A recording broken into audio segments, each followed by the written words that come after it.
अपने पंजाब के लोग ज्यादातर कौन से देश में जाते हैं? कनाडा। कौन से में जाता है? कनाडा।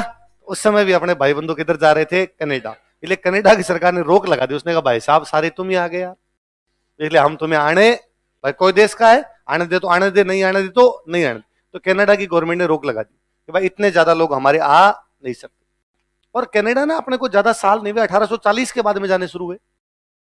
1840 के आसपास में कोई ब्रिटेन की रानी कनाडा गई थी कि भाई कनाडा जो है ना ब्रिटेन का अभी तक वो है, क्या बोलते हैं इनको, वो डोमिनियन, क्या बोलते हैं, डोमिनियन बताई थी, दिन बात की थी अपन थोड़ी। तो अभी तक भी ब्रिटेन का क्या माना जाता है? डोमिनियन। मतलब वो ये मानते हैं कि कनाडा का जो भी राष्ट्राध्यक्ष, उनका हेड ऑफ नेशन होगा, वो ब्रिटेन का राजा या रानी होगा।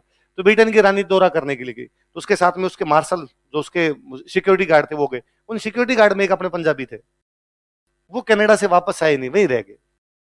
अब कनाडा लंबा चौड़ा देश, आप मैप में देखना कनाडा खूब सारा लंबा चौड़ा देश पड़ा है, जनसंख्या कम, तो उनके खेती करने वाले लोग ही नहीं होते।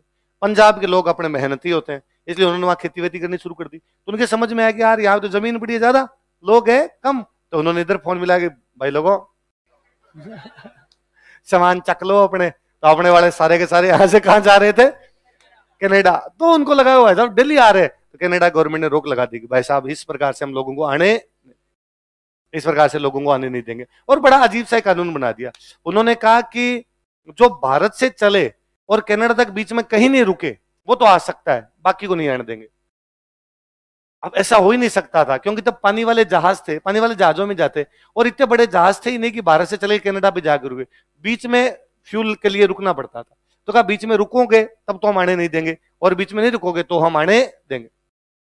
ना ना नोमन तेल होगा ना राधा, हिंदी का एक मुहावरा है कि ना तो नोमन तेल होगा ना राधा, न तो ये काम होगा न वो अंदर आ पाए। अब कैसे हो सकता है जब इतने बड़ा जहाज ही नहीं सीधा चला जाए तो कोई भी आएगा नहीं, सीधा सीधा। तो उन्होंने कहा नहीं कि आना नहीं है, उनका आ सकते हो, बीच में रुकना नहीं, वैसे बीच में तो रुकना पड़ेगा। कुल मिलाकर उन्होंने अपने आने पे क्या लगा दी? रोक। थोड़े दिनों बाद कोई 5-7 इंडियन को अंदर कनाडा ने आने की अनुमति दे दी। कोई लॉ था, वो जो भी लॉ बनाया था उसमें कोई एक आधी कमी थी, इंडियंस को पता चला कि ये कमी है, इस प्रकार से जाते हैं तो जाने देते हैं, अपने वाले घुस गए। कानूनों में कमियां निकालना अपने वालों से ज्यादा अच्छा कोई भी जानता, घुस गए भाई साहब अंदर। उनका वैसा ये देख लो ये लिखा हुआ ना, तो अपने वाले घुस गए।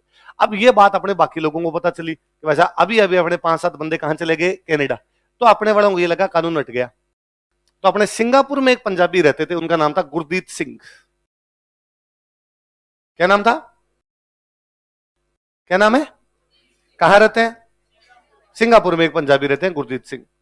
इनको लगा कि अब समय आ चुका है, अब अपने कहां चलना चाहिए? कनाडा। क्या सिंगापुर बैठे बैठे क्या कर रहे हैं, कहां चलते हैं? कनाडा।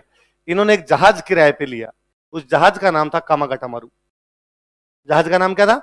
एक जापानीज शिप था, जापानी जहाज था, जापानी जहाज का नाम क्या था? कामागाट। हांगकांग बंदरगाह पे लगाया। कौन से बंदरगाह पे? हांगकांग देश है, हांगकांग बंदरगाह पे लगाया। और बंदरगाह पे लगा क्या? कनाडा कनाडा कनाडा, 5 रुपए 5 रुपए 5 रुपए। और भाई साहब 376 यात्री आ गए। कितने यात्री आ गए? अब गुरदीत सिंह जी भाई यहां से वे हांगकांग से रवाना और कनाडा के एक बंदरगाह पहुंचे, वैंकूवर। कौन से बंदरगाह पहुंचे? वैंकूवर पहुंचे। वैंकूवर पहुंचे, कनाडा वालों ने कहा हाँ भाई साहब कहां से आ रहे हो? हांगकांग से आ रहे हैं। बीच में कहां रुकेगी? यहाँ रुके यहाँ रुके यहाँ रुके यहाँ रुके। और बीच में रुकोगे उनको हम आने की परमिशन, अरे अभी 5-7 दिन पहले आने दिया था, वो कानून में कमी थी हमारे, अब उस कानून की कमी को हमने क्या कर दिया? दूर। अब तुम्हें हम आने, अपने वाले वही तट पे ही बैठ गए। अब तो हम जाएंगे, हम अब यहां से वापस लौटेंगे नहीं। कनाडा गवर्नमेंट कर रही है अंदर नहीं आने देंगे, अपने वाले कह रहे हैं वापस जाएंगे नहीं। अब कनाडा में अपने भाई लोग और रहते हैं, अंदर और लोग बैठे हैं। उन्होंने किसका सपोर्ट किया? अपने वालों को। उन्होंने कनाडा गवर्नमेंट का ना हमारे भाइयों को आने दो। कनाडा वालों ने कहा तुम्हें भी जाना है तो जहाज खड़ा है, इनको अंदर तो आने। तो अपने वाले भाइयों ने कहा नहीं, हम हमारे वो भाई जो तट पे बैठे हैं, कहां पर बैठे हैं?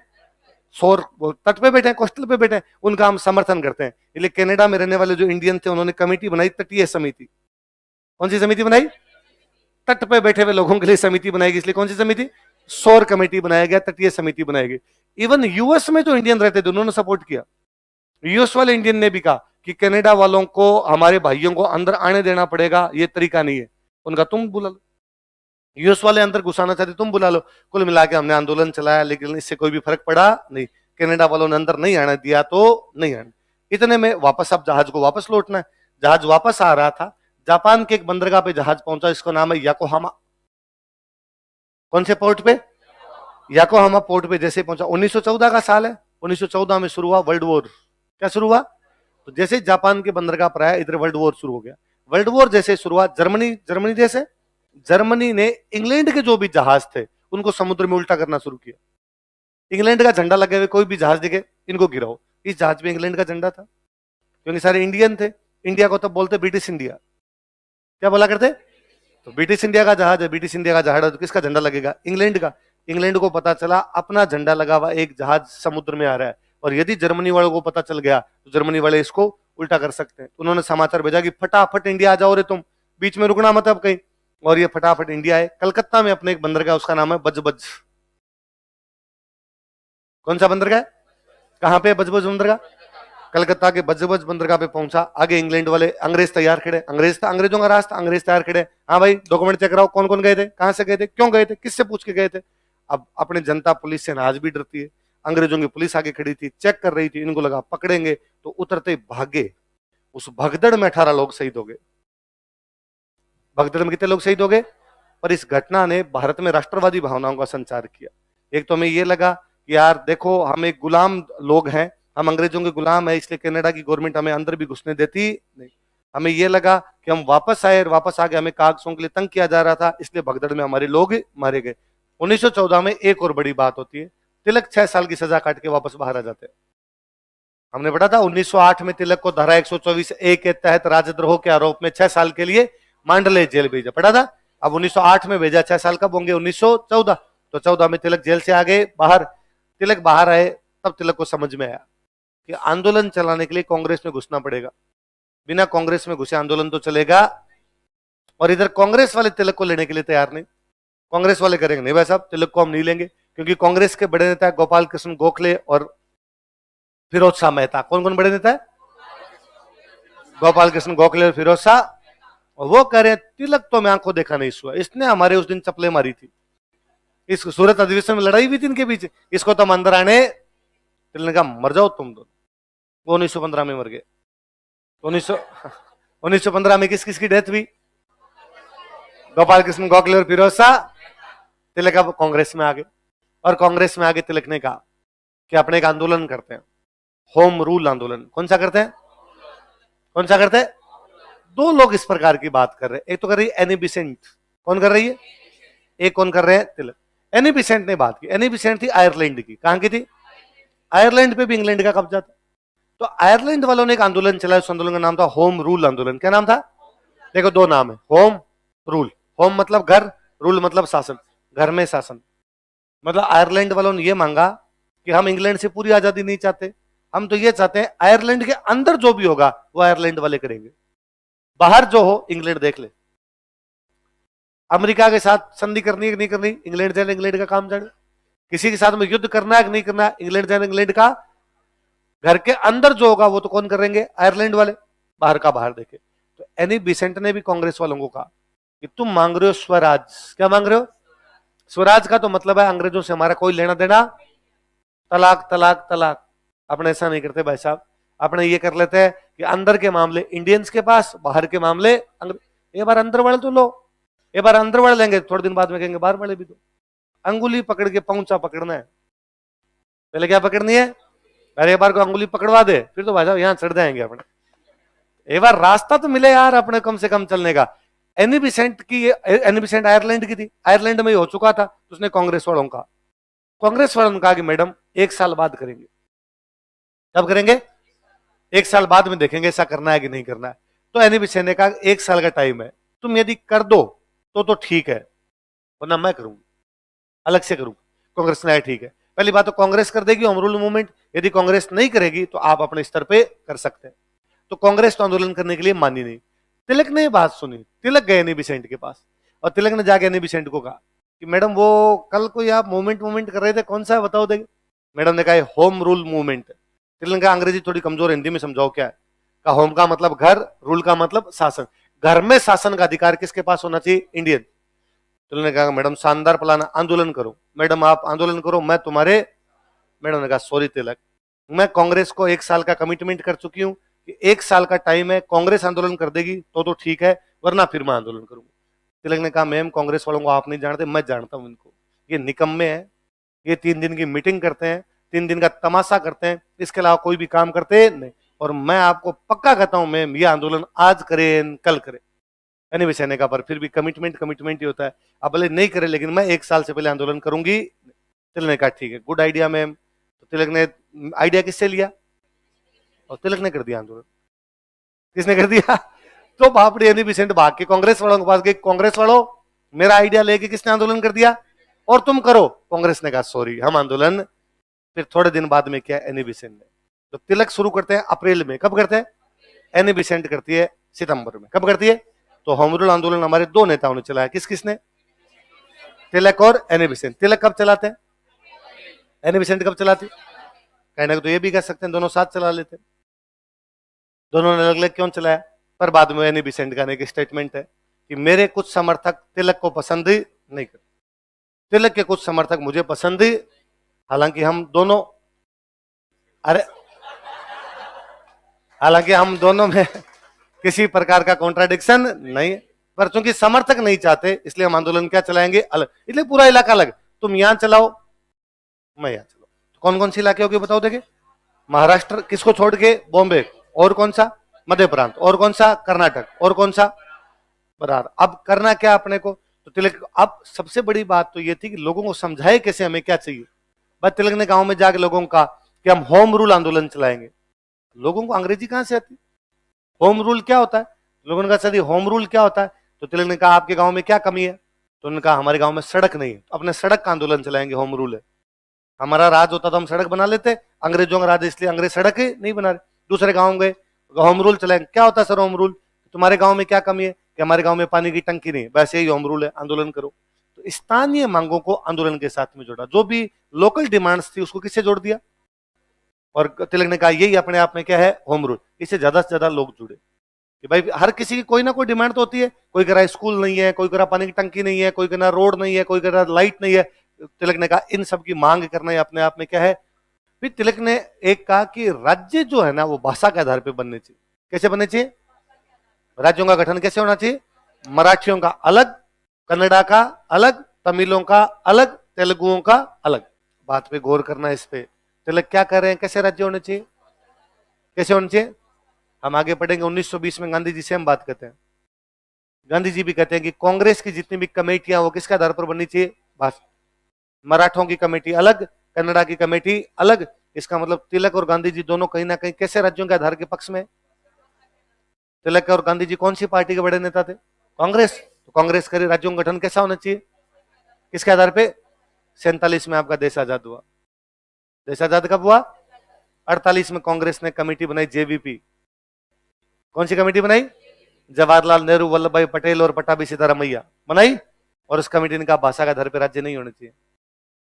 कहा था जब अंग्रेजों का राज था आप करे भाषा के आधार पर राज्य, खुद का राज है तो कहा मजाक कर रहे थे। भाषा के आधार पर राज्य होने, तो कई बार जब हम पावर में होते हैं तब अलग बात करते हैं, पावर में नहीं होते हैं तब, पार्टियां जब विपक्ष में रहती है तब अलग बात करती है, पावर में आती है तब अलग बात। और जनता इन बातों की तरफ ध्यान ही नहीं देती। बीजेपी जब पावर में नहीं थी तो आप देखो 5 साल में बीजेपी ने क्या क्या मुद्दे उठाए, आपको लगेगा उनकी तो बात ही नहीं कर रही है। सेम अब कांग्रेस पावर में नहीं है, अब कांग्रेस जो जो मुद्दे उठाएगी 5 साल बाद में या 10 साल बाद जब कभी भी पावर में वापस आएगी तब उन मुद्दों की कोई भी बात है। जनता मूर्ख बनती रहती है, जनता ताली बजाती रहती है, ऊपर वाले डमरू बजाते रहते हैं, जनता नाचती है उनके ऊपर, है ना। पंजाब में आम आदमी पार्टी की गवर्नमेंट है, तो जब गवर्नमेंट नहीं आई थी तब उन्होंने कहा था जैसे ही हमारी सरकार आएगी हम सारी फसलों पे एमएसपी देंगे। सारी फसलों पे क्या देंगे? आगे गवर्नमेंट ये तो हम दे ही नहीं सकते ऐसा, ये तो हमारे हाथ में नहीं है। तो पहले तुम्हें नहीं पता था, पहले तुमने क्यों कहा था? वोट लेने थे। सारी पार्टियां इसी प्रकार की बात करती है, तो अपने वाले यही बात कर रहे थे। अंग्रेजों का राज है तब तो करे राज्य कैसे होने चाहिए, और जैसे अंग्रेजों का राज मिटा, खुद का राज है तो उनका है भूल जाओ उस बात को। इस प्रकार की कोई बात हमने तो की भी, तो जेवीपी कमेटी साफ साफ मुकर गई कि भाषा के आधार पर राज्य होने ही, ये बात थी। और कॉन्ट्राडिक्शन देखो, फिर श्रीपति रामल्लू भूख हड़ताल पर बैठे, जैसे ही 56 दिन की भूख हड़ताल के बाद शहीद हुए, राज्य कौन सा बनाया गया? आंध्र प्रदेश। किस आधार पर बनाओ? पर तमिलों का राज्य अलग और तेलुगुओं का राज्य, अंग्रेजों का राज था तब तुम करे थे होना चाहिए, तुम्हारा राज है तब तुमने कहा नहीं होना चाहिए, फिर बनाया भी। कोई स्टैंड, पॉलिटिक्स यही है, जब जो सिक्का चल जाए उसको चला दो भाई साहब, कुछ ज्यादा सिद्धांतों की बात करनी। तिलक ने और काम किया, तिलक ने कहा अपने को रचनात्मक कार्यक्रम करने, क्या करने, कुछ क्रिएटिव काम करना है। जैसे तो तिलक ने अपने समर्थकों को कहा कि गांव गांव में आजकल अपने समस्या हिंदू मुसलमान वाली, आज के बाद ये समस्या नहीं होनी चाहिए, हम काम करेंगे हिंदू मुस्लिम एकता स्थापित हो। तिलक बड़े चेंज हो गए, 6 साल जेल में, ईसाई को बना रखा अध्यक्ष और बात कर रहे एकता कौन सी स्थापित होनी चाहिए, कैसी एकता। तिलक ने और कहना शुरू किया कि भाई हिंदू धर्म में सब बराबर है, ये जो तुम भेदभाव छुआछूत करते हो ना, ये भी क्या होनी चाहिए, समाप्त। तो छुआछूत निवारण करेंगे, क्या करेंगे, अनटचेबिलिटी जो लोगों के साथ की जाती है उसमें भी मैं विश्वास करता। तिलक ने एक और बड़ी जोरदार बात की कि बच्चों की जो प्राथमिक शिक्षा है, कौन सी शिक्षा, वो मातृभाषा में होनी चाहिए। कौन सी भाषा में, मदर टंग, जो मम्मी की भाषा है उसी में बच्चों को स्कूल में पढ़ाओ। महाराष्ट्र के बच्चों की मातृभाषा मराठी, स्कूल में भी किसमें पढ़ाओ, मराठी। गुजरात के बच्चों की मातृभाषा गुजराती, स्कूल में भी किसमें पढ़ाओ, गुजरात। कर्नाटक के बच्चों की मातृभाषा कन्नड़ा, तो स्कूल में भी किसमें पढ़ाओ, कन्नड़ा। पंजाब के बच्चों की मातृभाषा पंजाबी, तो स्कूल में भी किसमें पढ़ाओ।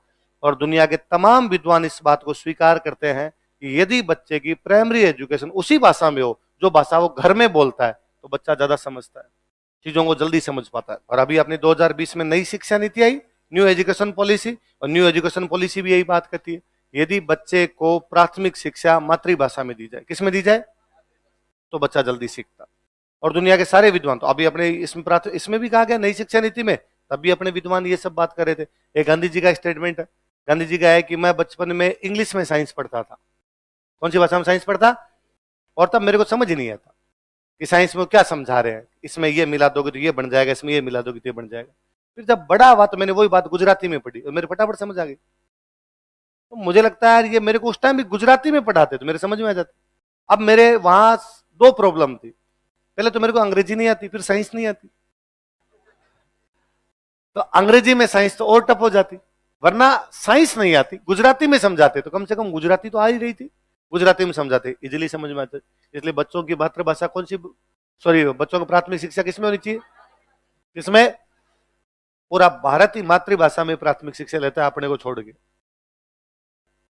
अपने साथ दिक्कत हुई कि अपनी जो प्राथमिक शिक्षा थी वो हुई हिंदी में, किसमें भी, और अपने घर की भाषा हिंदी नहीं है, अपने घर की भाषा रही राजस्थानी। अब मम्मी बोलती है अलग, स्कूल में मैम बोलती है।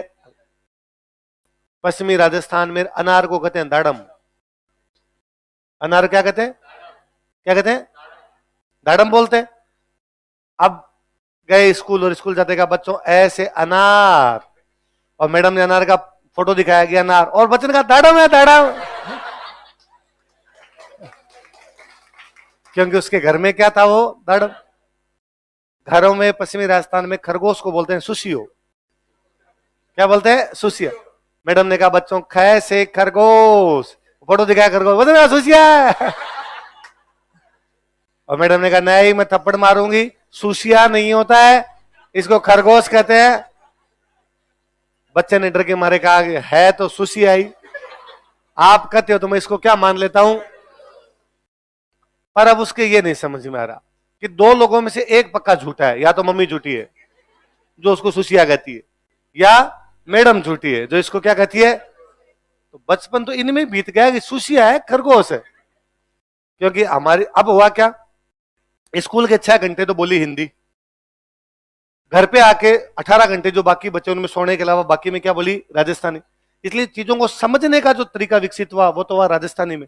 स्कूल में जाते मोड चेंज कैसे हो भाई, बच्चा समझता है ना मम्मी से पापा से कि इधर आ उधर जा, इन चीजों को समझता है यार, ये बोला इसका मतलब ये है, ये बोला इसका मतलब ये है, उसके दिमाग में सेंसेस जाते हैं। अब वो घर पे अलग प्रकार से ले रहा है उन सेंस को, स्कूल में जाते उसको अलग प्रकार से बताया जाता, डरा के और बताया जाता।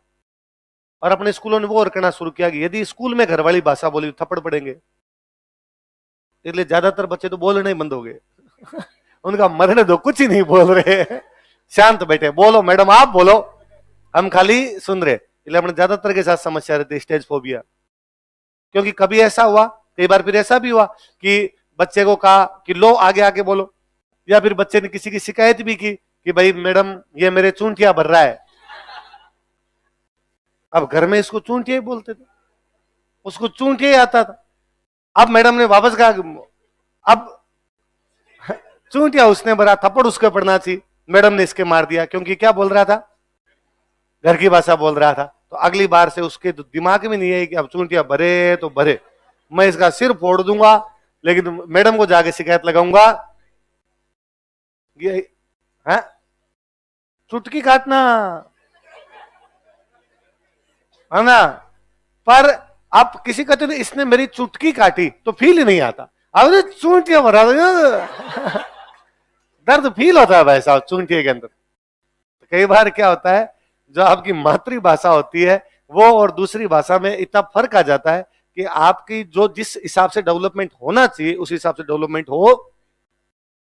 और फिर अपने साथ एक और बुरा किया, घर में बोली राजस्थानी, स्कूल वालों ने बोली हिंदी, जैसे तैसे करके 5 साल में हिंदी सीखी, छठी में आते गया इंग्लिश।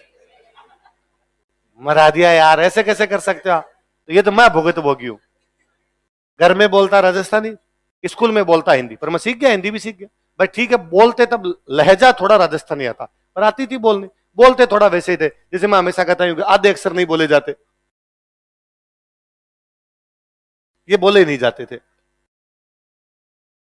इनको बाद में हम सकूल ही बोलते, नहीं बोला जाता स्कूल। टीचर भी सकूल बोलते थे, हम भी सकूल कहते। मेरा खूब साल तक स्प्रिंग बोर्ड ही बोला हुआ है, आधा होता ही नहीं हमारे उस साइड में, कोई बोलता ही नहीं। स्प्लेंडर, स्कॉर्पियो, पर्यापत, आत्महत्या, संकल्प, विकल्प, आत्मघाती, शब्द, सवर, ऐसे ही बोलते थे। और हमें अजीब भी नहीं लगता था, हमें लगता ठीक है जब आसपास वाले सारे बोल रहे हैं तो अपने बोल रहे हैं।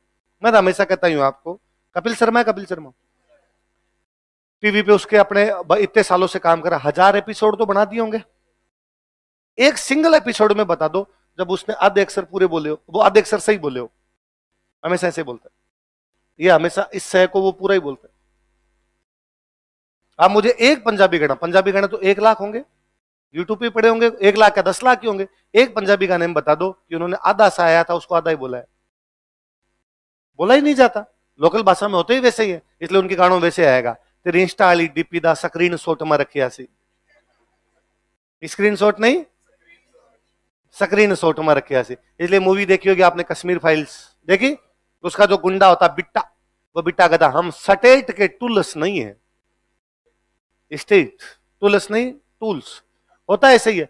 पर मैं फिर भी ये थोड़े से गलतियां थी मेरी, बाकी मैं सीख सा गया, हिंदी ठीक बोल लिया करता, बोलने में भी अच्छा था, आगे खड़ा होकर भी बोल जाया करता, स्टेज फोबिया भी नहीं रहा, क्लास में इंटेलिजेंट था, मेरी फर्स्ट रैंक आती। गांव में स्कूल 5th तक ही था, सरकारी स्कूल था, उसमें पढ़े। अब 6 में क्या करें, तो 6 में घर वालों ने एक प्राइवेट स्कूल में पास में कस्बा था वहां पर भेज दिया। इतने शुरू के 2-1 महीने इतने दब्बू पने में गुजरे कि वहां पर वो बच्चे इंग्लिश बोलते और मेरे को उनका कुछ ही पल्ले नहीं पड़ता। और हमें लगता है कि यार पता नहीं क्या बोल रहे हैं, अपने को यहाँ बोलना है कि नहीं बोलना है, इसने जो बोला ये समझ में भी नहीं आया क्या बोलना है क्या नहीं बोलना है। तो ये बड़ा डर डर के से रहते, लगता है यार 5वीं तक अपने स्कूल के टॉपर थे, अचानक स्कूल में आते हालत बेचारे जैसी है, और अपने को बड़ा डर सा लगता है। इवन मेरे तो ये भी नहीं समझ में आता था कि जब टीचर क्लास में आता है तो बच्चे खड़े होके क्या बोलते हैं। अब वो हमारे स्कूल में ऐसा कुछ था ही नहीं, हमारे ऐसा था कि टीचर क्लास में आता हम सारे खड़े हो जाते, कुछ नहीं बोलते, खाली खड़े हो जाते। मैडम आया करते, मैडम कहते बैठ दो तो हम वापस बैठ देते, इतना ही था। यहां दूसरा था, यहां टीचर क्लास में आता सारे खड़े हो कहते वेलकम सर, टीचर कहता सिट डाउन, वो कहते थैंक यू सर। मैं कई दिन तक इसको पढ़ने में रहा कि क्या बोलते हैं, मैं लिपसिंग पढ़ता हूं क्या बोला इन्होंने।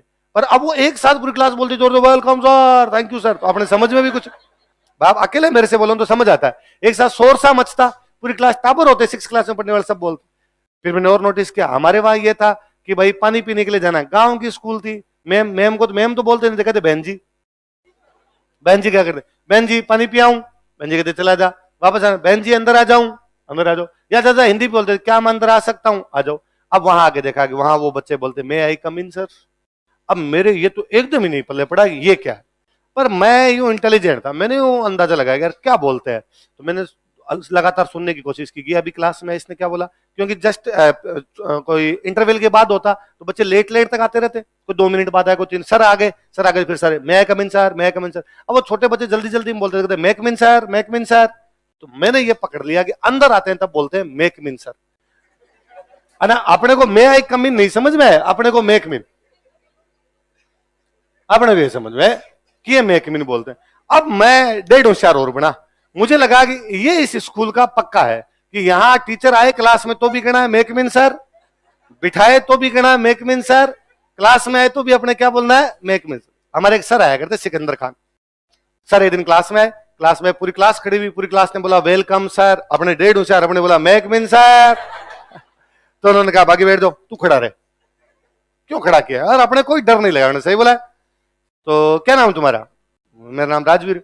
कहां से आते हो तुम, पास में कोई हम गांव से आते, उस गांव का नाम लिया, उस गांव से आता हूं। तो अभी मैं आया, तुम क्या बोले क्लास में, मैं कॉन्फिडेंट, मैं मेक मिन सर। बाकी बच्चों ने क्या बोला, मैं मेक मिन सर, क्यों मुझे लगता था सारे यही बोलते हैं। उनका नहीं ऐसे नहीं बोला, किसने बताया तुझे, मैंने देखा ये सारे ऐसे ही बोलते हैं। पास में मेरा जो जस्ट पास में बैठा उसको खड़ा किया, बता इसको क्या बोले, उसने कहा हमने अभी बोला वेलकम सर। बैठते टाइम क्या बोला, थैंक यू सर। बता क्या बोला, मैंने कहा वेलकम सर। बैठते time thank you sir. Class में आते तब उसने कहा मे आई कम इन सर। तो मेरे समझ में आया हाँ यार ये 3 अलग अलग है। आते टाइम ये मेक मीन बोलना है, कई साल मेक मीन बोला, मे आई कम इन तो फिर भी नहीं पता था कि एग्जैक्टली मे आई कम इन होता है इसका, और ये एक वेलकम सर होता है, कौन सा होता है, थैंक यू सर होता है। मैं उन सर को तो मैं खूब धन्यवाद देता हूं कि उन सर ने उस दिन मुझे यूं नोटिस किया कि यार ये बच्चा इस प्रकार से सही नहीं बोलता, इसको पता नहीं, इसको इंग्लिश आती नहीं है। थोड़े दिनों बाद वो हिंदी पढ़ाया करते थे, हिंदी के सर थे। थोड़े दिन बाद हिंदी का पेपर हुआ, मैं उस पेपर का टॉपर था, हिंदी तो आती थी, 5वीं तक मैं मेरी क्लास का टॉपर था, तो हिंदी तो आती है। तो वो वापस आए क्लास में, वापस आके उन्होंने नंबर सुना रहे थे, तो उन्होंने कहा भाई ये हाईएस्ट फर्स्ट सेकंड रैंक सुनाई, फर्स्ट रैंक पे कौन है। तो मैं खड़ा तो उन्होंने कहा अरे तुम तो मेकमिन सर हो। मैं कहा जी सर, अब तुम समझ गए ना, बताओ क्या बोलते हैं। मैंने वापस बोल दिया तुम्हारी कॉपी, जी सर मेरी कॉपी। तुम्हारे नंबर, वेरी गुड यार, शाबाश, तुम्हारी तो गलतियां भी नहीं थी, तुम्हारी राइटिंग भी अच्छी है, शाबाश शाबाश, वेरी गुड। उन सर ने उसके बाद मुझे नोटिस करना शुरू किया कि अरे बच्चा पढ़ने में ठीक है, ये केवल गांव का है इसलिए इसको इंग्लिश नहीं आती, बाकी इसका ठीक है, क्लास में बोलता सही है, कुछ कभी कुछ सुनाने के लिए कहे तो सुनाता भी सही है, आंसर अच्छे लिख के लाता है, याद कर लेता है सारे सारे। वो एक सब्जेक्ट वो सामाजिक पढ़ाते, तो मैं सामाजिक भी, एसएसटी जिसको आप बोलते हैं ना, तो हम सामाजिक बोला करते, वो मैं बहुत अच्छे से याद करके आता। मुझे याद है एक दिन उन्होंने क्लास में पूछा कि आप में से कौन क्या क्या बनना चाहते हैं, सब बच्चे खड़े हुए, अब सारे वो शहर के बच्चे आते, उन किसी ने कहा डॉक्टर, किसी ने कहा इंजीनियर। ये मैंने कभी सोचा ही नहीं था, मैं अपनी जिंदगी एक सपना था फौजी बनेंगे, क्योंकि आसपास वाले सारे फौज में थे, तो मुझे लगता था 10th पास करेंगे, 10th पास करने के बाद दौड़ लगाएंगे, फौज में चले जाएंगे अपने, तो अपने दिमाग में था फौजी बनना है। मैंने कहा फौजी, मैं उस क्लास का एकमात्र बंदा था इसने कहा कि मुझे फौज में जाना, तो वो सर मेरा नाम ही निकाल दिया उन्होंने, फौजी। बस वो हमेशा आगे जब भी कुछ सुनना था, अरे फौजी सुना देगा, क्लास में मॉनिटर बनाना, अरे फौजी तुम बन जाओ। मेरे में गजब कॉन्फिडेंस है, और मुझे लगा कि नहीं, अपने खाली इंग्लिश नहीं आती बल्कि मैं बहुत अच्छा कर सकता हूँ, मैं भी इन लोगों के बराबर हूँ, अपने खाली इंग्लिश सीखने की आवश्यकता है, किसी छोटे बच्चे को कॉन्फिडेंस की तो आवश्यकता होती है। मुझे लगता है उस दिन यदि वो टीचर मेरे 2 थप्पड़ मार देता, मैं पूरी जिंदगी दब्बू रहता, और मार देना चाहिए था उनको। आप कैसे बोल सकते हो, जब पूरी क्लास वेलकम सर बोल रही, तुम खड़े होकर मेकमिन सर कैसे बोल सकते हो, तुम गलत बोल रहे हो। तो टीचर मार भी देते थे ऐसी बातों पे, तो अपने पूरी जिंदगी दब के रहते, और मुझे हमेशा डर लगता, पर उन्होंने कॉन्फिडेंस बढ़ाया धीरे धीरे धीरे। तो अभी काफी साल बाद उन सर से मेरी बात हुई वापस। अब भाई उसके बाद मैं उस कस्बे में नहीं गया, ट्रांसफर हो गए, पापा गए, अलग आ गए। अब वो बात होगी 1999, अब चल रहा है 2024, 25 साल। मैं उसके बाद उस स्कूल में नहीं पढ़ा, स्कूल छोड़ दिया और तू भी। तो सर का वापस फोन आया कि यार मैंने तेरे बारे में सुना, ये है। तो कोई मुझे किसी ने आके बताया कि यार सर ऐसे कर रहे थे, तो मैंने सर के नंबर लेके मैंने फोन किया, सर मैं बोल रहा हूँ, मैं आपका पुराना स्टूडेंट रहा हूँ। हाँ यार मेरे को याद है तू, और तू इतने साल से मिला ही नहीं है। सर मैं अलग आ गया, ये वो। तो मैं तुझे याद हूँ, तू याद तो है मैं तुझे पढ़ाया करता था। अरे मग सर आपके चक्कर में मैं बोलना सीखा, आपके चक्कर में वो दब्बूपना समाप्त हुआ, वो कैसे बोल सकता हूँ। तब मुझे लगता है कि यार ठीक है, मुझे वो सर मिले, कई बच्चे ऐसे भी रहे होंगे जिनको वैसे सर नहीं मिले, वो कई दब के रहे होंगे। कितना अन्याय किया, उस भाषा में नहीं पढ़ाया गया जिस भाषा में हम घर में समझते थे, उसी भाषा में पढ़ाते जिसमें घर में समझते थे। क्या भाषा ज्ञान का आधार है क्या? मुझे इंग्लिश नहीं आ रही थी, इसका मतलब ये थोड़ी था कि मैं इंटेलिजेंट नहीं था। मैं था, इंटेलिजेंट था, मुझे मैथमेटिक्स बहुत अच्छी आती थी। उस साल उस स्कूल में हमारे एक रूल था, एक मंडे को छोड़ के अगले मंडे टेस्ट होंगे, 15 दिन से टेस्ट होंगे। जिस बच्चे के 4 नंबर से कम आएंगे, 10 नंबर का पेपर होता, 4 नंबर से कम आएंगे, उनके डंडे पड़ेंगे। मैं उस स्कूल का एकमात्र बच्चा था जिसके कभी भी 4 नंबर से किसी भी सब्जेक्ट में कम नहीं है। इसका मतलब पढ़ने में तो मैं अच्छा था। अंग्रेजी नहीं आ रही क्योंकि आपने पढ़ी नहीं। हिंदी बोलनी अच्छी नहीं आती क्योंकि मैं घर पे बोलता ही नहीं। उतनी हिंदी आती है जितनी मैं स्कूल में बोलता था, उतनी अंग्रेजी आती है जितनी सिखाई गई। 6 क्लास में पूरी साल उस स्कूल ने यह प्रयास किया कि हमें एबीसीडी सिखा दे, इसलिए पूरी 6 क्लास में केवल एबीसीडी सीखी कि लिखने नहीं आते थे हमें। किनको ऐसे लिखते हैं तो मैं हमेशा हंसता रहता हूँ। एक बड़ा धोखा हुआ कि पूरी साल एबीसीडी सीखी, लास्ट में जा जाते हो जो अंग्रेजी वाले सर थे उन्होंने कहा ये अंग्रेजी तो काम ही नहीं आती, अब आपको ये लिखनी है। तो हमें लगा यार हालात बदल दिए, जज्बात बदल दिए। 12 महीने एक सीखी है, डेली डेली वो यूं रटे मारते उसके ज्यादा आगे धीरे धीरे आई। बाद में अंग्रेजी, अब बाद में अंग्रेजी वाला तो माहौल अपने और वैसा रहता है कि अंग्रेजी को अपने भाषा समझते ही नहीं, अंग्रेजी को अपने समझते सब्जेक्ट, है ना। इसलिए अपने कहते हैं कि पहले आपको ग्रामर सिखाएंगे। हिंदी की ग्रामर सीखी थी क्या? हिंदी बोलनी सीखी उससे पहले ग्रामर सीखी थी क्या? बोलने सीख गए क्योंकि सारे बोलते थे इसलिए अपने बोलने सीखे। डायरेक्ट सेंटेंस सिखाए, रतन चल, घर आ, कमल स्कूल जा, डायरेक्ट सेंटेंस सीखे। ऐसे थोड़ी था कमल इसमें करता है, चल इसमें क्रिया, नहीं सिखाया ना। अंग्रेजी के साथ सबसे भयंकर दिक्कत है कि पहले आप कहते हो ग्रामर सीख, उस ग्रामर में जिंदगी कट गई। अब वो 6ठी क्लास से लेके 7th से लेके 12वीं तक खाली 10 सीखे, और 10 ही वो जिसमें एक जैसे सेंटेंस, जो कभी सेंटेंस भी चेंज नहीं होते। राम बाजार जाता है, सीता खाना पकाती। मैं हमेशा कहता हूं कि यार ये कितना जेंडर बायसनेस है। राम कभी भी खाना नहीं पकाता, सीता कभी बाजार नहीं जा रही। अब तो मॉडर्न टाइम है, कभी तो सीता बाजार जाए, एक दिन तो राम भी कुकिंग करे। अभी तक वो सेंटेंस सिखा रहे हैं, मेरे रेलवे स्टेशन पहुंचने से पहले ट्रेन टाइम पे जा, डॉक्टर के पहुंचने से पहले रोगी, डॉक्टर साहब कभी तो जल्दी आओ यार, हर बार लेट क्यों आ जाते हो डॉक्टर साहब आप। सेम सेंटेंस वही 7th में बनाए। अब मुझे टेंस बहुत अच्छे आते हैं, मेरी टेंस में कभी कोई गलती नहीं हो, पर बोलनी अभी तक नहीं आती क्योंकि आपने ग्रामर सीखी, आप बोले ही नहीं। आपने रूल सीखे, ये लगाना है, ये लगाना है, ये लगाना है, इसलिए लिखवा लो, मैं बोल देता हूं। पर इतनी कि वो हिंदी का सेंटेंस अभी तक भी दिमाग में है। मैं जब भी किसी घटना को देखता हूं तो घटना सबसे पहले मेरे दिमाग में आती है राजस्थानी में, फिर मेरा दिमाग उसको कन्वर्ट करता है हिंदी में, क्योंकि हिंदी से मैं ज्यादा फेमिलियर हूं इसलिए हिंदी में फटाफट कन्वर्ट हो जाता है, मुझे वो पता नहीं चलता। फिर मैं उसको दिमाग लगा के कन्वर्ट करता हूं इंग्लिश में। अभी तक भी मेरा दिमाग वैसे काम करता है। किसी घटना को देखा, फिर अब हिंदी का सेंटेंस दिमाग में, अब उसको अंग्रेजी में करना है, अंग्रेजी में करना है, फिर मैं सोचता हूँ वाज लगाऊं, वर लगाऊं, पास्ट में जाएगा, फ्यूचर में जाएगा, किस में जाएगा, आईएनजी लगाना है, थर्ड फॉर्म लगानी है।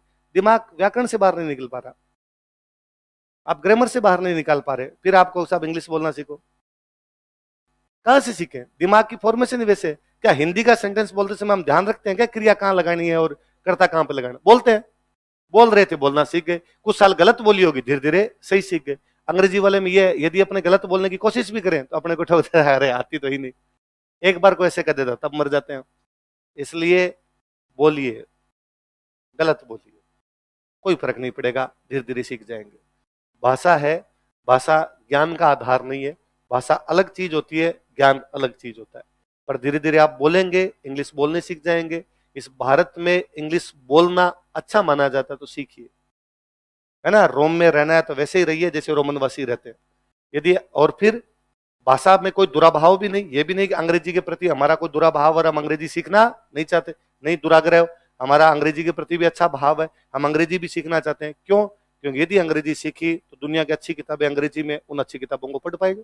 मुझे इस एक बात का केवल रिग्रेट रहता है कि मुझे अच्छी इंग्लिश नहीं आती, इसलिए मैं जो ज्यादा अच्छी बुक जो कुछ हिंदी में आती नहीं है वो पढ़ नहीं पाता। ये बुक में पढ़ता तो अपने को 4 बातें और आती, पढ़ लेता हूँ, अभी पढ़ लेता हूँ, ये नहीं अंग्रेजी से पढ़ी नहीं जाती, पढ़ लेते हैं अपने। पर होता क्या है, अंग्रेजी का जब सेंटेंस पढ़ते हैं फिर वो उसको हिंदी में कन्वर्ट करता है, तो वो जो उसका भाव होता है ना, भाई हिंदी का सेंटेंस है, आपने पढ़ा, पढ़ने के बाद आप सोचते थोड़ी क्या है, आ गया समझ में, अगला सेंटेंस आ गया।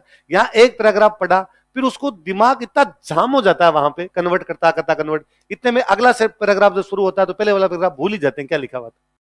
तो वो जो तारतम्य बनना चाहिए ना, कंटिन्यूटी बननी चाहिए, वो बन ही नहीं पाती। इसलिए आपके जिन लोगों के भी जो ग्रामीण परिवेश से, जिनकी भी अंग्रेजी कमजोर है, अंग्रेजी सीखने का सबसे अच्छा तरीका है बोला जाए, गलत बोला जाए, जो टूटी फूटी जैसे आती है वैसे बोली जाए। क्या फर्क पड़ेगा, साल 1.5 साल माथा पच्ची करेंगे, धीरे धीरे सीख जाएंगे। हम पहले छोटे हुआ करते, जब स्कूल कॉलेज में पढ़ते, तब यूं कॉलेज में बेसिकली करते कि रूम के अंदर केवल इंग्लिश बोलेंगे। तो हालांकि फिर रूम में बातचीत बंदी हो जाती थी कि रूम में हिंदी नहीं बोलेंगे या राजस्थान नहीं बोलेंगे, अपने क्या बोलेंगे, इंग्लिश। पर फिर भी थोड़ा थोड़ा बोला करते। तो मुझे लगता है कई चीजें तब की भी मुझे याद है कि हाँ यार, वहां से ये सीखा था, ये सीखा था, ये सीखा था। बोले बड़ी बात है। तो तिलक वाली बात बेहद सही है। किसी भी बच्चे को उसकी जो प्राथमिक शिक्षा वो किसमें मिलनी चाहिए, दुनिया के तमाम देशों में। अपने क्या है, इंग्लैंड के गुलाम रहे, इसलिए अंग्रेजी वाला भाव अपने थोड़ा ज्यादा रहा, क्योंकि वो शासक वर्ग की भाषा थी। रूलिंग क्लास की भाषा इंग्लिश है, और हर आदमी रूलिंग क्लास से प्रभावित होता है। हर आदमी वो, अरे कलेक्टर साहब इंग्लिश बोलते हैं, इसका मतलब कलेक्टर साहब बड़े आदमी है, बड़े आदमी क्या बोलते हैं, इंग्लिश, तो मुझे भी क्या आनी चाहिए। इसलिए वो भाव हमेशा रहा। वरना वो मैं कई बार बताता हूं, मैं 2 बार रूस गया हुआ हूं, वहां एक आदमी को अंग्रेजी नहीं आती नहीं उनको। मतलब जो गाइड आता है ना, घुमाने वाला, उसको भी मेरे से कम आती है।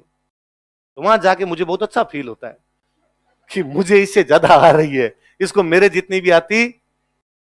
और मैंने उससे पूछा तो उसने कहा जरूरत ही नहीं, रशियन में पढ़े, रशियन बोलते हैं, रशियन आती है, खत्म बात। जर्मनी का एक आदमी आ जाएगा, उसको इंग्लिश बोलनी तो जर्मन बोलता है। फ्रेंच का एक आदमी आएगा, फ्रांस का एक आदमी आएगा, उसको इंग्लिश बोलनी, पूरा देश उसी भाषा में पढ़ा। ये अपने थोड़ा सा इस वजह से भाव रहा। हालांकि कोई गलत बात नहीं, अंग्रेजी ने अपने को बहुत अच्छे अवसर भी उपलब्ध करवाए हैं। भारतीयों की इंग्लिश दुनिया में सबसे अच्छी है ना। जब मैं ये कहता हूं भारतीयों की, तो आप मन ही मन मुस्कुराते हो। आप लगता है सर खुद को देख लो आज कांच में जाके, है ना, कैसी है आपकी अंग्रेजी। पर भारत का मतलब साउथ इंडिया भी तो है। साउथ इंडिया वालों की इंग्लिश खूब सारी अच्छी होती है, तो साउथ इंडिया वाले, इसलिए आज भी दुनिया के ज्यादातर देशों में, बड़े बड़े देशों में अपने को खूब जॉब मिलती है। अमेरिका में खूब सारे इंडियंस भरे पड़े हैं, क्योंकि अमेरिका की भाषा इंग्लिश, हमारी भाषा इंग्लिश।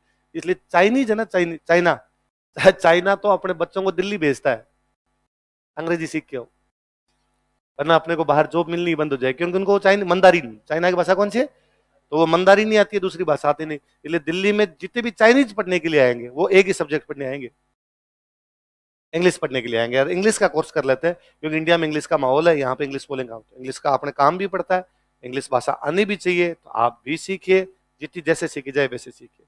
देश आजाद होते ही पहली बड़ी प्रॉब्लम तो ये थी विभाजन, है ना। फिर अपने कोशिश की थी, नेहरू जी ने बाकायदा कहा था हिंदी को क्या बनाया जाए, राष्ट्रभाषा। साउथ इंडिया वीटो कर गया। साउथ इंडिया ने कहा यदि हिंदी को राष्ट्रभाषा बनाएंगे हम भारत में नहीं रहेंगे, हम देश बना लेंगे हमारा। इसलिए बाद में नेहरू जी ने बैकफुट पे आए, इन्होंने कहा हिंदी और अंग्रेजी दोनों हमारी राजकीय भाषा है। कैसी भाषा है, ऑफिशियल लैंग्वेज हमारी है, राष्ट्रभाषा इनमें से कोई भी नहीं। पर नेहरू जी ने फिर कहा कि मैं चाहता हूं कि हिंदी को धीरे धीरे बढ़ावा दिया जाए। एक दिन ऐसा आएगा जब हिंदी को हम देश की क्या बना देंगे, राष्ट्रभाषा। पर बढ़ावा कौन देंगे, राज्य देंगे। तो साउथ ने तो आज दिन तक ही नहीं दिया, साउथ ने कहा हम देंगे ही नहीं।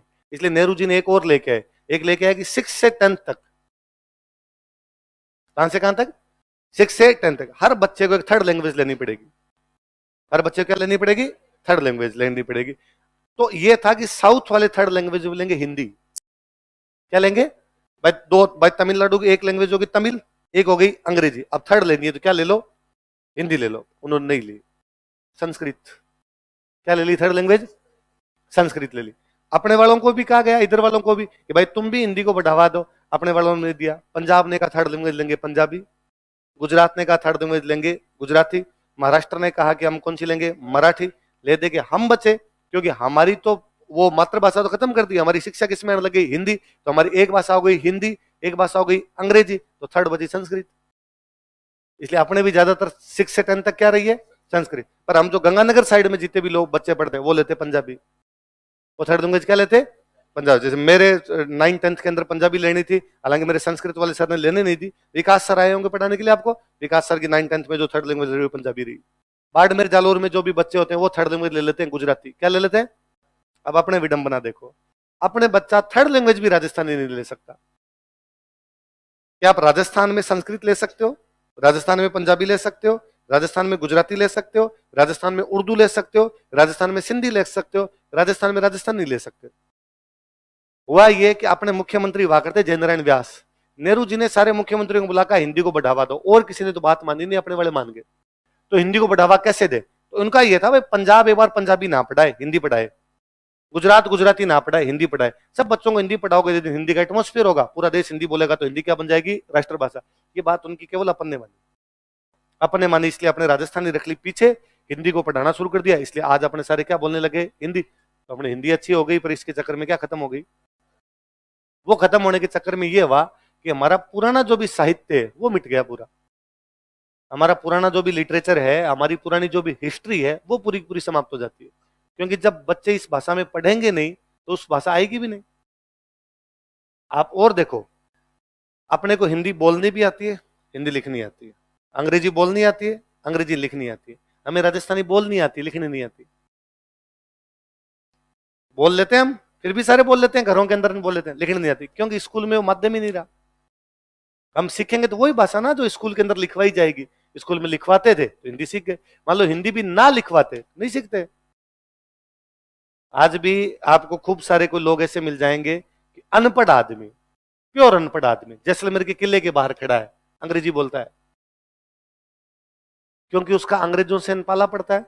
भले वो भीख मांगने का काम करता है, पर उसको अंग्रेजी के सेंटेंस आते, लिखनी थोड़ी आती है, स्कूल ही नहीं गया। लिखनी तब आएगी जब उस भाषा के अंदर लिखने की प्रैक्टिस करेगा, वो का वही है। इसलिए हिंदी राष्ट्रभाषा नहीं बन सकी। अब भी धीरे धीरे प्रयास सरकार का यही है कि नहीं, हिंदी को बढ़ावा देंगे, हिंदी को बढ़ाएंगे। एक दिन ऐसा पूरे देश में माहौल तैयार होगा तो हिंदी भी क्या बन जाएगी देश की। तो मैंने आपको कई बार बताया कि इंग्लैंड की सरकार में एक मंत्री होता जो भारत के मामले संभालता, उसको बोलते भारत सचिव। क्या बोलते? जैसे मैंने बताया 1909 का एक्ट आया था, भारत सचिव कौन था? मार्ले। वैसे अब 1917 में भारत सचिव कौन है? मोंटेग्यू। तो ये घोषणा करेगा भारत के मामले ये संभालता, और उसने कहा कि भारतीयों को ग्रेजुअली स्वशासन दिया जाएगा। कैसे दिया जाएगा? क्रमिक रूप से, थोड़ा अभी, थोड़ा बाद में, थोड़ा बाद में, थोड़ा बाद में, एक साथ नहीं देंगे। कैसे देंगे हम? क्रमिक रूप से। और जैसे ये बात कही, एनी बेसेंट ने कहा शाबाश, हम क्या मांग रहे थे? स्वशासन। अंग्रेजी भी क्या देना चाहते हैं? स्वशासन। एनी बेसेंट ने आंदोलन क्या कर दिया? समाप्त। तिलक गए एनी बेसेंट के पास, तो तिलक ने जाकर, मैडम ये क्या किया, होम रूल आंदोलन क्यों समाप्त कर दिया? मैडम ने कहा हम क्या मांग रहे थे? स्वशासन। अंग्रेज क्या देना चाहते हैं? स्वशासन। खत्म बात। भाई मैं डिमांड कर रहा हूं आपसे कोई, या आप मेरे से डिमांड कर रहे हो कि सर ऐसे पढ़ाओ, मैं वैसे पढ़ा दूं, तो फिर किस बात का आंदोलन? वैसे ना पढ़ाऊं तो तुम मेरे खिलाफ आंदोलन कर सकते हो। जो अंग्रेज दे रहे हैं वो हम मांग रहे थे। तिलक ने कहा मैडम दे दिया क्या? दिया तो नहीं, क्या भरोसा देंगे कि नहीं? एनी बेसेंट ने कहा बात सही है। एनी बेसेंट वापस आंदोलन शुरू करती है। इतने को एनी बेसेंट वाले समर्थक जाते हैं, उनका मैडम तिलक का दिमाग खराब है, क्या मांग रहे हैं आपने? स्वशासन। अंग्रेज क्या दे रहे हैं? स्वशासन। तो एनी बेसेंट ने कहा बात तो सही है। एनी बेसेंट ने बंद कर दिया। इतने में तिलक ने आगे समझा, मैडम क्यों बंद कर दिया? दे थोड़ दिया। तो एनी बेसेंट की खुद की समझना है, चलाना है बंद करना है। तो अपने समर्थक और डाफा चूक हुए घूमते थे, चलाएं बंद करें, चलाएं बंद करें। एनी बेसेंट वाला लगभग बंद हो गया। उधर इतने में एक बुक पब्लिश हुई, उस बुक का नाम था इंडियन अनरेस्ट। क्या नाम था बुक का? एक बंदे का नाम आपको नरेंद्र सर ने बताया, वैलेंटाइन सिरोल बताया था। तो वैलेंटाइन सिरोल ने एक बुक लिखी थी, उस बुक का नाम क्या था? Indian unrest. क्या नाम था? किसकी बुक है? वैलेंटाइन सिरोल। अनरेस्ट का मतलब क्या? रेस्ट का मतलब शांति, तो अनरेस्ट का मतलब क्या हो गया? अशांति। और वैलेंटाइन सिरोल ने कहा भारत में दो लोग अशांति कर रहे हैं। भारत में दो लोग क्या कर रहे हैं? अशांति। एक तो एक संगठन है, उस संगठन का नाम है आर्य समाज। क्या नाम है? एक बंदा है, उस बंदे का नाम है बाल गंगाधर। दो लोग रेस्ट नहीं करने दे रहे। संगठन तो कौन सा? आर्य समाज। बंदा कौन सा? बाल गंगाधर।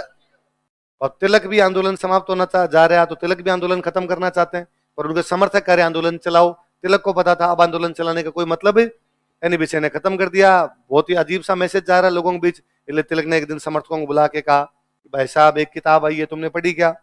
नहीं पढ़ी। तो इस किताब में मेरी बेइज्जती की गई है। उनका सर बताओ कहाँ है, अभी पीट देते हैं उस आदमी को, आपकी बेइज्जती कौन कर सकता है? तिलक कहा नहीं, हम ऐसा नहीं करेंगे, हम उसके खिलाफ मुकदमा करेंगे कि हमारी बेइज्जती क्यों की। सर करो मुकदमा, चलो कोर्ट में। अरे कहा यहाँ नहीं कर सकते, तो मुकदमा करने के लिए जाना पड़ेगा लंदन। कहाँ जाना पड़ेगा? तिलक मुकदमा करने कहाँ गए? किस पे? फिर तिलक वापस आए। अच्छी ठंडी जगह थी, तिलक यहीं रहेंगे। 1 अगस्त 1920 को तिलक की वहीं पर क्या हो गई? मृत्यु। कुल मिला के एक नेता ने आंदोलन वापस ले लिया, एक नेता की डेथ हो गई। इसलिए होम रूल आंदोलन लीडरलेस हो गया था, लीडर बचे ही नहीं। क्या अंग्रेजों ने कहा था स्वशासन दे देंगे, इन्होंने मांगा स्वशासन, क्या स्वशासन मिल गया? नहीं मिला। इसका मतलब न तो रिजल्ट मिला था और लीडर भी समाप्त हो गए थे। इसलिए होम रूल आंदोलन परिणाम विहीन था, नेतृत्व विहीन था, लीडरशिप लेस और रिजल्ट लेस।